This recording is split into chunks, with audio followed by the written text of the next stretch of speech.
سر میں یہ پوچھنا چاہتا ہوں کہ پھر ہم اپنے دماغ کو کیسے سمجھائیں کہ یہ جو دنیا کی پریشانیاں ہیں یہ ہمیں دکھ نہ دیں؟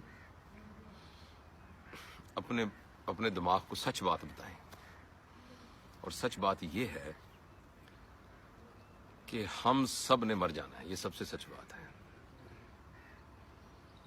اور اپنے آپ کو سچ بات یہ بتائیں کہ جب ہم اس دنیا میں آئے تھے نا تو ہم بالکل ننگ دھڑنگ تھے اور خالی ہاتھ تھے، اور اپنے دل کو یہ سمجھائیں کہ جب ہم جائیں گے تو ہم ننگ دھڑنگ اور خالی ہاتھ ہی ہوں گے۔ جو درمیان کا پیریڈ ہے نا، یہ بونس پیریڈ ہے، بونس پیریڈ۔ اس کے اندر آپ کا نقصان ہو ہی نہیں سکتا، ممکن ہی نہیں ہے کہ آپ کا کوئی نقصان ہو۔ جو کچھ بھی آپ کو حاصل ہونا ہے اس درمیان کے پیریڈ میں، وہ سارا کا سارا بونس ہے، آپ کا منافع ہے، نقصان کا تو کچھ آس ہی نہیں ہے، کیونکہ الٹیمیٹلی تو آپ نے بالکل خالی چلے جانا ہے۔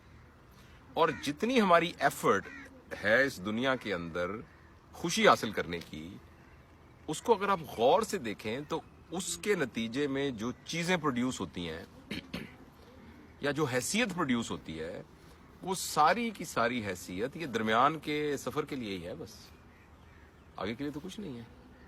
تو اپنے آپ، اور دوسرا ہے کہ یہ ناگزیر ہے، مر جانا ناگزیر ہے۔ آپ جتنا مرضی کہتے رہے، روزانہ تسبیحاں کرتے رہے اس بات کی، میں نے نہیں مرنا، میں نے نہیں مرنا، میں مرنا نہیں چاہتا، میں مرنا نہیں چاہتا، اب جو مرضی کرتے رہے، جتنے مرضی خلوص سے کرتے رہے، مر تو جانا ہے۔ معاف کیجیے گا، مطلب اللہ کرے اللہ آپ کو بہت لمبی زندگی دے، لیکن میں آپ کے ساتھ یہ خبر شیئر کرنا چاہتا ہوں سیکریٹ کہ بہرحال آپ نے اور میں نے مر جانا ہے۔ اور اتنے ہمارے ارد گرد جتنے ہمیں پیارے نظر آ رہے ہیں اپنے، جن کے سانس کے ساتھ ہمارا سانس سڑکتا ہے، انہوں نے بھی مر جانا ہے۔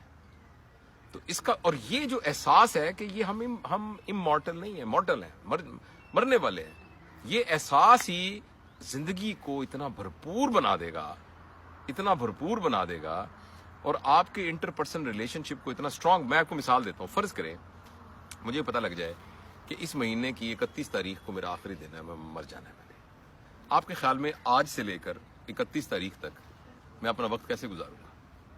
اس دوران میں مجھے کوئی ہوش ہوگا کہ میں لوگوں کی بےایمانی کر کے لوگوں سے پیسے ہتھیاؤں؟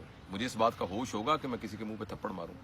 مجھے اس بات کا ہوش ہوگا کہ میں اپنے وقت کو ضائع کروں؟ مجھے اس بات کا ہوش ہوگا کہ میں اپنی بیوی سے لڑوں، اپنے بچوں کے ساتھ جھگڑا کروں، اپنے جہاں دفتر میں کام کرتا ہوں وہاں جا کے میں ایک فساد مچاؤں؟ یہ ہوگا اس کا ہوش؟ کبھی بھی نہیں ہوگا اس بات کا ہوش۔ تو اگر 31 کو نہیں مرنا تو جب بھی مرنا ہے تو مرنا تو ہے۔ تو اس بات کو، جب بھی آپ کو یہ لگے نا کہ یار میں خوش نہیں ہو رہا اور پریشان نہیں ہو رہا، اپنے آپ کو سچ بتائیں، اور سچ یہ کہ بھائی صاحب آپ نے یہاں سے چلے جانا ہے، چونکہ آپ نے چلے جانا ہے لہٰذا اتنی گنجائش نہیں ہے ہمارے پاس کہ ہم اپنے لیے ایک اذیت اور مصیبت اکٹھی کریں۔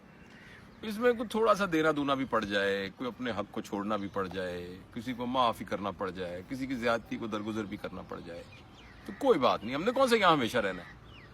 ہم نے کہاں سے رہنا ہے؟ ٹرین میں بیٹھے ہوئے ہیں تو ٹرین میں آپ اپنا صوفے تو نہیں خرید کے رکھ دیتے، ٹرین میں آپ الگ فریج لگا کے تو نہیں رکھ دیتے، بس ضرورت کی چیزیں رکھ لیتے ہیں۔ راستے میں لمبا سفر ہے تو آپ پراٹھے پکا کے رکھ لیتے ہیں آلو کے، اور ساتھ والوں کو بھی کھلاتے ہیں، خود بھی کھاتے ہیں۔ تو خوشی کی تو چابی یہ ہے کہ یاد رکھیں۔ مجھے ایک واقعہ یاد آیا، میں نے کہیں پڑھا تھا کہ سیزر تھا نا، بڑا بادشاہ، یورپ کے بڑے بادشاہوں میں سے ایک بادشاہ تھا سیزر۔